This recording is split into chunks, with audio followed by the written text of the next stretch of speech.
Jurassic Park. Since Jurassic World Dominion comes out in 5 days, I figured I would review all the movies.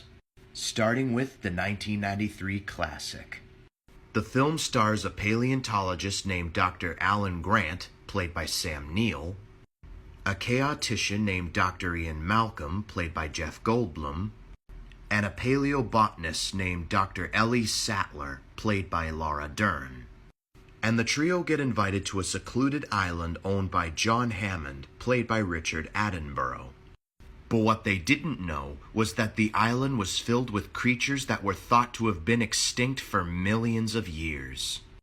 Dr. Grant, my dear Dr. Sattler, welcome to Jurassic Park. I mean, a park filled with magnificent beasts? What could go wrong? But everything that could go wrong goes wrong.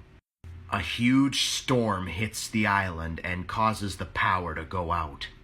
And the dinosaurs escape, including the park's resident Tyrannosaurus Rex, which would later be known as Rexy. The power outage also has to do with an attempt of sabotage that the villain named Dennis Nedry, played by Wayne Knight, tries to pull. Nedry tries to smuggle dinosaur embryos from InGen, the company that created the dinosaurs in the first place, and give them to their rival Biosyn. But Nedry is quickly dealt with by a Dilophosaurus.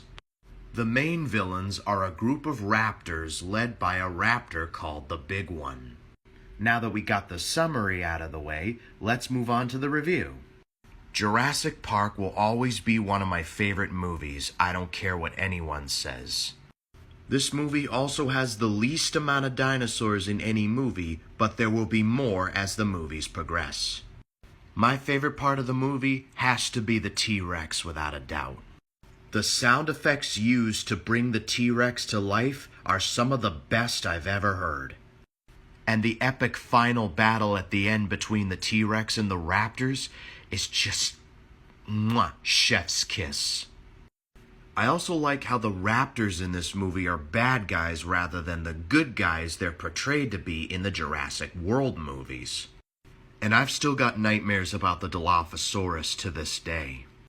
As for the human characters, they are all pretty much likable and unforgettable. Apart from one certain lawyer.